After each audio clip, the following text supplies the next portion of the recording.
Hey everybody, this is Dustin and Terry RV Specialist, and today we wanted to talk about an awning topper that was installed on a Silde-Out, and in our opinion it was installed incorrectly. So a couple of the things that Terry's going to jump into here in just a second. One, what I originally noticed was that there was putty tape that was bleeding out behind all the brackets, and that's something that we don't install. We don't install putty behind these. We actually mark our holes, pre-drill them, inject silicone into the holes, and then we use some clear or whatever color silicone behind it and kind of embed it into it. When you use the putty tape, typically what happens is once the putty heats up and vibrates and basically melts and drips down, it causes a gap or a space now behind those brackets, which can cause the screws to move or the brackets to move and it to pull out. So hey Terry, so let's go ahead and just make sure you talk loud enough so they can hear. On this one, what I'm looking at so far. So we'll start on this side over here. They had to offset it because the main awning, it's already touching it already. So now you've got so much hanging off this side, all that torque and pressure is actually pulling and putting more pressure on that bracket and pulling the bracket away from the slider. Yeah, because the actual awning itself, I'm gonna zoom in here so everybody can see it.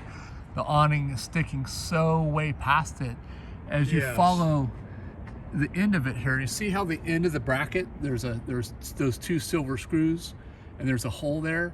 Well, if you walk over here and you look at this one, you'll see the opposite. You see how the two screw holes are there and the actual shaft is sticking out of that versus how much distance is. And then look at how it's, pretty much touching from one to the other. So that could cause damage to the main power awning as well as the room if that awning slides back and forth in place ever, correct? Yes, and you are able to, before they install this, you're able to actually pull the torsion, cut the tube, shorten the fabric, so you're even on both sides. Yep, because now it's causing too much of a torque, a binding issue on the front of that, and pulling the bracket away from the coach. Okay, and so you think it also could be damaging the sidewall of the coach too?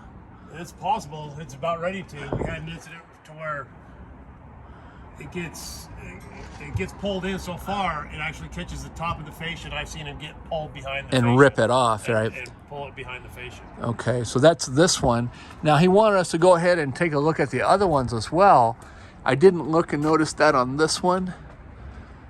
But yeah, look at how this one's doing the same thing. It's the bracket itself is pulled a lot more out compared to the back. Well, actually both sides on this one are doing that. And then he's got 3 more awnings on the other side. Let's go take a quick peek at that side. So this is on a Grand Design Silde-Out, and if you haven't checked out our Facebook group, Grand Design RV in the RV shop with Dustin and the guys, make sure you do so. So you can catch stuff like this and problems and other tips and tricks. And they're all pulling away from the... Yeah, they're all pulling loose. So that's probably compromised all the holes that's the original hardware is into. That one doesn't look so bad, but the back does. And then, yeah, this back one's starting to do it as well. So on these ones, Terry, the only thing I can contribute it to is that it's the putty tape that's bled out behind them. Yeah, we have a lot of issues with that, so we the putty tape, once you putty the brackets, then it's never tight. The putty squeezes, the brackets, the screws, everything becomes loose. So what we do is we just totally silicone the holes, silicone the whole back of the bracket, and then attach it that way. And then silicone once it's on above the bracket. That way that you don't have a gap in between there for nothing to come loose. Yeah. Alrighty, well, stay tuned for more. We're going to get back a hold of the customer and let him know what's going on and see what he wants to do. Thanks so much for watching.